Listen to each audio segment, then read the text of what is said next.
السلام عليكم ورحمة الله وبركاته. أنا هاني دراج وأهلا بكم في فيديو جديد. في فيديو النهاردة هيكون فيديو مختلف شوية، مش هنشرح فيه حاجة تكنيكال قوي، غالبا كمان مش هندخل على الداشبورد بتاعة إعلانات جوجل. فخلينا نقول إن هو هيكون فيديو كده زي فيديو فضفضة، وبفكر إن شاء الله الفترة الجاية اعمل سلسله زي كده نكون بنتكلم فيها على الحاجات المتكرره اللي بتقابلني في الشغل وبتقابلني في التعامل مع اعلانات جوجل. القصه اللي حصلت معايا دي حصلت من الاسبوع اللي فات. في شخص كده تواصل معايا، انسان محترم جدا ومجتهد جدا، عنده نشاط معين كده، هو حابب ان هو يطور النشاط بتاعه ده بشكل مستمر، هو معتمد على الاعلانات. هو طبعا كان معتمد على الاعلانات اللي هي اعلان اتصال فقط، وزي ما احنا عارفين ان جوجل خلاص هينهي الاعلانات ديت اول السنه الجديده، وبقى عارف ان الاعلانات اتطورت وبقى لازم يكون عنده موقع الكتروني ولازم يعمل اعلانات بالصيغه اللي احنا كلنا عارفينها، اعلان بحث بيودي على صفحه هبوط، وبعد كده بيعتمد على ان الصفحه دي تكون معموله بشكل كويس عشان الناس تبدا تتواصل معاه. فكان بقى له فتره عنده مشاكل في الحملات اللي هو شغال عليها، النتائج ما عادتش كويسه او مش هي النتائج اللي هو بيدور عليها. فتواصل معايا وانا فهمت النشاط بتاعه وبدات احلل كده النشاط ده عباره عن ايه المنافسين، ايه الكلمات البحثيه المنافسه، واتفقنا على الشغل واخدت منه رابط الموقع الالكتروني بتاعه. بصراحه الموقع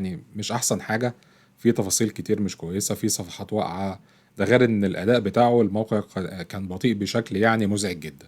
فانا كنت بقلب في الصفحات وبالذات الصفحه اللي هو كان طالع عليها الحملات بتاعته، وانا رشحت له ان الصفحه ديت لازم تتغير، لازم الشكل بتاعها يتغير تماما، الرساله اللي الصفحه دي بتقدمها لازم تكون رساله واضحه وبتخاطب العملاء او بتخاطب المشكله اللي عند العملاء اللي الصفحه دي والخدمه دي هتحلها. فالموقع كان متصمم على الوورد بريس، فخدت منه بيانات دخول الوورد بريس ودخلت جوه الموقع، برضه لقيت فيه حاجات كتير قوي، قوالب اللي هي الثيمز دي موجوده بشكل ملوش لازمه. هو مستخدم قالب واحد وعنده اكتر من قالب، عنده بالنسبه مثلا الجزء اللي هو بتاع نموذج التواصل ده عنده حوالي 3 او 4 بلجنز او اضافات بتعمل نفس الخاصيه دي، وعنده اضافات، عنده اليمنتور واضافات خاصه باليمنتور، وفي نفس الوقت هو برضو الموقع مبني بقالب جاهز بياخد من منشئ المواقع او البيلدر الخاص بالقالب ده، فوجود اليمنتور في الحاله دي ملوش اي لازمه. المهم انا قلت اعمل الشغل اللي متفقين عليه، دخلت على الموقع وبدات ابني صفحه جديده بالصوره المتفق عليها فالموقع كان بطيء وكل شويه بيقع وبيدي خطأ كده اسمه 502. ده الخطأ ده بيكون معناه ان في مشكلة في السيرفر او الخدمة او الخادم بتاع الموقع ده. لو جينا نبص كده على الموقع ده اسمه بيج سبيد انسايتس، دي خدمة من جوجل بتقول لك الأداء بتاع الموقع بتاعك شكله عامل ازاي وايه المشاكل الموجودة فيه وازاي تحل المشاكل دي. فده الموقع بتاع العميل، الموقع القديم لما حطيته كده على اللي هي بيج سبيد انسايتس ديت، فطبعا النتائج سيئة جدا. فبدون الدخول في التفاصيل المعقدة بتاع الأرقام ديت أو الأرقام دي معناها إيه أو بتدل على إيه، الفكرة إن الأرقام دي ده كده المفروض إن أول جزء يظهر في الموقع ما ينفعش خالص إن هو ياخد 10 ثواني ونص، والجزء ده كده ما ينفعش إن هو ياخد 8 ثواني ونص.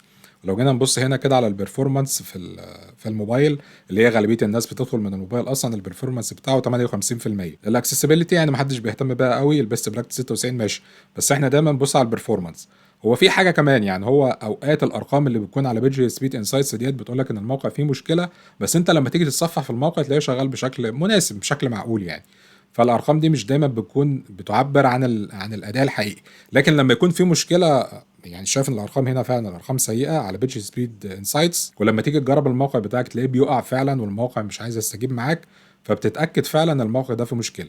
فهو في الحاله دي احنا اتاكدنا ان الموقع بتاع العميل ده فيه مشكله، ولازم يا اما نعمل ترقيه للاستضافه اللي هو شغال عليها يا اما ننقلها لمكان تاني. رجعت تواصلت مع العميل مره تانية ووضحت له المشكله ووريته الفرق بين الموقع بتاعه والخطوات اللي انا بعملها على لوحه التحكم بتاعه وورد بريس في الموقع بتاعه، ووريته مثلا لوحه التحكم في الموقع بتاعي، وهو بنفسه شاف ان خطوه مثلا على الموقع بتاعي بتاخد ثانيه عشان تتحمل او عشان تتنفذ، عنده ممكن كنت صورت له فيديو كده خدت مثلا بتاع دقيقه دقيقه ونص. فطبعا قلت له الكلام ده مش هينفع، ده هيضيع وقتي وهيضيع وقتك. فانا قلت له خلاص انا هبني الصفحه على الموقع بتاعي او على الاستضافه بتاعتي والدومين الخاص بيا، وبعد كده ننقلها على الموقع بتاعك على ما انت تتواصل مع شركه الاستضافه او الشركه اللي بتنفذ لك الموقع عشان نشوف حل الموضوع ده. العميل رجع لي تاني يوم وقال لي ان هو تواصل مع شركه الاستضافه او الشركه اللي هي عندها الموقع اللي مستضيفه الموقع بتاعه، وان هو تواصل معاهم وشرح لهم المشكله. بداوا يدوا له شويه اعذار. انا قلت له انت حل من اتنين، يا اما هم يعملوا لك ترقيه للباقه اللي انت عليها، لو انت على الصدافه بتبقى عباره عن باقات، كل باقه بتدي لك ساعه وبتدي لك اداء معين، فقلت له يا اما يعملوا لك ترقيه للباقه ديت، يا اما خلاص يبقى الحل ان احنا ننقل الموقع بتاعك على استضافه احسن يكون الاداء بتاعها افضل شويه. بعديها رجع لي بالرد بتاعهم ان هم بيماطلوا معاه وان هم مش عايزين يساعدوه في الموضوع ده، ويعني زي ما احنا بنقول بالمصري كده بيثبتوه عشان يفضل مكمل معاهم مع وعد بحل المشكله، لكن ما كانش في حاجه بتتحل. قلت له خلاص خلينا نعمل حسابنا وناخد نسخه احتياطيه من الموقع من جوه الورد بريس نفسه. بس طبعا الخطوه ديت بما ان الاستضافه عنده سيئه جدا، الخطوه دي كانت كل شويه بتدي خطا، وبتدي اللي هو الخطا اللي هو بتاع الخادم غير مستجيب او حاجه زي كده، خطا اسمه 502. هو شهير يعني الخطا ده دايما بيدل ان في مشكله في السيرفر اللي عليه الموقع ده. قلت له تمام خلينا نشوف حل تاني. كلم شركه الاستضافه قول لهم طيب انا عايز بيانات الدخول بتاعه الاستضافه نفسها، لوحه التحكم بتاعه الاستضافه مش لوحه التحكم بتاعه الورد بريس. والهدف من الخطوه دي ان انا كنت احاول اخد نسخه من الموقع عشان لو هننقلها على استضافه تانية من جوه لوحه تحكم الاستضافه يعني على السيرفر نفسه. لكن للاسف برضو الشركه رفضت انها تساعده في الموضوع ده. قالوا لا انت مالكش حق في الاستضافه ولا دخول الاستضافه ولا السورس كود بتاع الموقع. فانا سالته قال لي ان هو دافع ثمن التصميم بتاع الموقع وثمن الدومين والاستضافه، وان هو معاهم بقاله سنين، وان لما انا اثبتت له ان الموقع بيقع بقاله فتره، حتى في اليوم اللي كنا بنتناقش فيه ده طول اليوم اصلا كان كل ما يدخل على الموقع في فترات مختلفه او في توقيتات مختلفه يلاقي برضو الموقع واقع. فطبعا كان لازم يوقف الاعلانات في الحاله دي، لان هو كده هيبقى بيصرف اعلانات على الفاضي. وبعد شويه محاولات عديده يعني ربنا وفقني كده، كنت كل شويه بحاول ادخل على الوورد بريس واخد نسخه احتياطيه من الموقع لغايه لما ربنا سهل الحال قدرت اخد نسخه احتياطيه من الموقع ونزلتها عندي على الكمبيوتر الشخصي بتاعي. وفي الحالة دي احنا نقدر بمنتهى السهولة ان احنا ننقل الموقع على استضافة تانية. بس كان فاضل الدومين، فقلت له طيب الدومين ده انت مسجله في مكان في موقع بمعرفتك ولا بمعرفتهم؟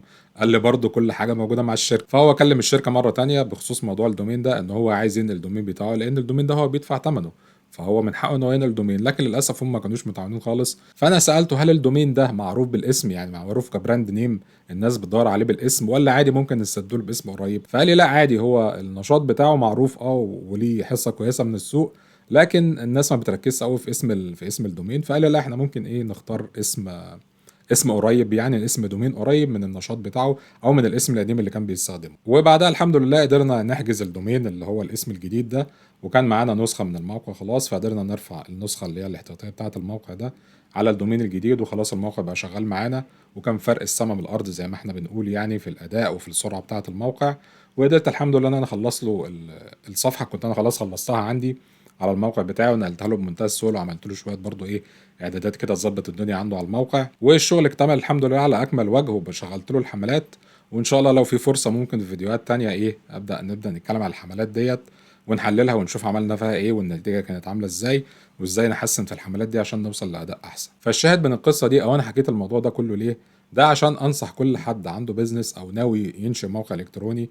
الموقع الالكتروني ده سواء كان للبيزنس بتاعه او موقع الكتروني خاص بيه، موقع شخصي يعني، لما تيجي تتفق مع حد سواء ده ديفيلوبر شغال فريلانسر او حتى شركه، قول لهم بالنص كده حتى لو انت مش فاهم الفنيات قوي، قول لهم انا عايز البيانات بتاعه الاستضافه وبتاعه الدومين لازم تكون خاصه بيا، انتوا رشحوا لي. يعني انت اشرح لهم البيزنس بتاعك هيكون عباره عن ايه.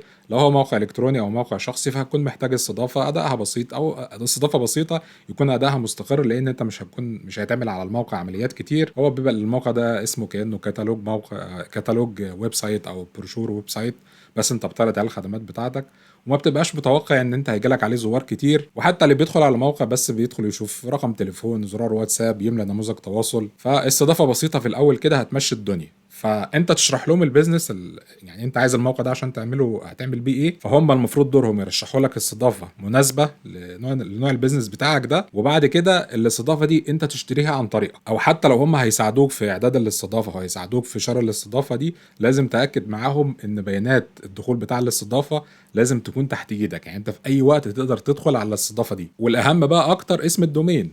يعني تخيلوا في حاله العميل اللي انا بحكي عليه ده، لو كان اسم الدومين بتاعه ده اسم براند، كان هيفضل خلاص تحت رحمه الناس دول لو هم مش عايزين يسلموه الدومين بتاعه ده. يعني وجود الدومين او انت يكون ليك سيطره على الدومين اهم بكتير من الموقع. الموقع في الحاله اللي انا كنت بحكي عليها دي كنا احنا بس عايزين ندخل للاستضافه، لان احنا من جوه لوحه تحكم الورد بريس مش قادرين ناخد نسخه من الموقع. لكن الاداء لو كان معقول بسهوله خالص كنا نقدر ناخد نسخه من الموقع من جوه الورد بريس زي ما انا عملت. لكن الدومين، تخيلوا الدومين ده لو براند نيم مناسبه تعرفها بالاسم وما ينفعش مثلا يتبدل، ما ينفعش تشتري دومين قريب منه او خلاص هي الناس حفظت الدومين بتاعك ده وحفظت اسم البراند بتاعك ده. فالموضوع في الحاله دي هتبقى انت مضطر ان انت تبقى تحت رحمه الاستضافه دي. فباكد تاني، حتى لو انت مش فاهم الفنيات دي، اللي تيجي تتفق معاه تقول له انا عايز انت رشح لي الاستضافه وانا هشتري الاستضافه والدومين بنفسي، او لو انت هتشتريهم لي لازم يبقى ليا بيانات دخول وصلاحيه دخول على الاستضافه وعلى المكان اللي انت حجزت منه الدومين. وشركه الاستضافه اللي انا اقترحتها على العميل ونقلنا الموقع عليها، وكان الاداء فعلا كان في فرق كبير قوي في الاداء من الموقع القديم للموقع الجديد، هي كانت شركه هوستنجر. الخطط الموجوده عليها بتكون مناسبه جدا للمواقع اللي هي زي ما قلنا المواقع الخاصه بالشركات او المواقع التعريفيه، لكن دايما بنصح ان انت لو انت هتعمل موقع اي كوميرس او متجر الكتروني يعني، فبنصح دايما ان انت لازم تستخدم في بي اس او سيرفر كبير. وبنصح دايما لو انت هتشتري من هوستنجر، يعني دايما نصيحتي ان انت اشتري اطول فتره ممكنه. يعني لو جينا نشوف مثلا العرض اللي انا اخدته هنا ده كده، العرض ده اللي هو الانليميتد، لو اخترنا كده اختار خطه، هتلاقي ان انت لو اشتركت فتره 48 شهر يعني 4 سنوات، هتكون تكلفة الاستضافة $165 و92 سنت. يعني خلينا نقول قد ايه، 8000 جنيه وشوية، 8000 وشوية. لكن لو انت مثلا جيت وهيكون معاها دومين مجاني لأول سنة، لكن لو انت مثلا جيت تشترك سنة واحدة بس، هتلاقي التكلفة بتاعتها $63 وشوية، يعني كام قلت 63، يعني 3000 جنيه وشوية. لو جيت تشترك سنتين هتبص هتلاقي التكلفة حوالي 5000 جنيه وشوية. فدايما بنصح ان انت خد اطول فترة ممكنة. هما نعم موضحين ان بعد ال4 سنين هيحاسبك على الشهر بحوالي $17، فهيكون تكلفة السنة الواحدة حوالي تجديد السنة الواحدة حوالي $250. فده هيكون رقم كبير. فانت في الحالة دي ممكن تشتري حساب هوستنجر جديد وتنقل عليه الموقع بتاعك او المواقع بتاعتك. حتى لو هتجيب حد متخصص يعمل لك الخدمه دي، ايا كان التكلفه اللي هياخدها، هتكون التكلفه دي متوزعه على 4 سنين. لكن انت تشترك سنه او سنتين، لا، انا دايما بفضل ان انت تشترك اطول فتره ممكنه. ولو انت حابب ان انت تشترك في شركه هوستنجر، انا هسيب رابط في الوصف بتاع الفيديو، الرابط ده بيديلك خصم 20%. هو الرابط ده رابط افيليت، فانا هاخد عموله لما انت تشتري عن طريقي، وفي نفس الوقت انت بتستفيد ان انت لو رحت تشتري من الموقع الاساسي هتلاقي السعر ده زايد 20%. فزي ما انا هستفيد وانت هتستفيد. يبقى ملخص الفيديو ده والقصه اللي انا حكيتها، لازم تتاكد ان الدومين والاستضافه ليك تحكم كامل فيهم. ولو انت مش فاهم تختار انهي نوع استضافه، الشركه اللي هتنفذ لك الموقع او المطور اللي هينفذ لك الموقع، قول له الموقع بتاعي هيكون بيستهدف مثلا عدد عملاء قد كده، هيكون موقع تعريفي، هيكون متجر الكتروني.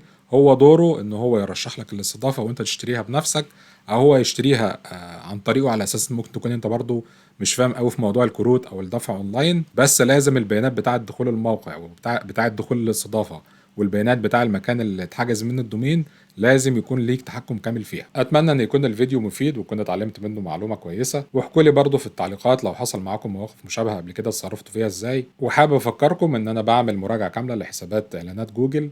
لو انت شغال على اعلانات جوجل عايز تطور فيها بشكل اكبر، او حاسس ان انت عندك مشكله او في حاجه واقفه معاك مش فاهمها، ممكن تقدر تتواصل معايا او تحجز استشاره في الرابط اللي انا هسيبه لك تحت الفيديو. شكرا على المشاهده ونراكم على خير.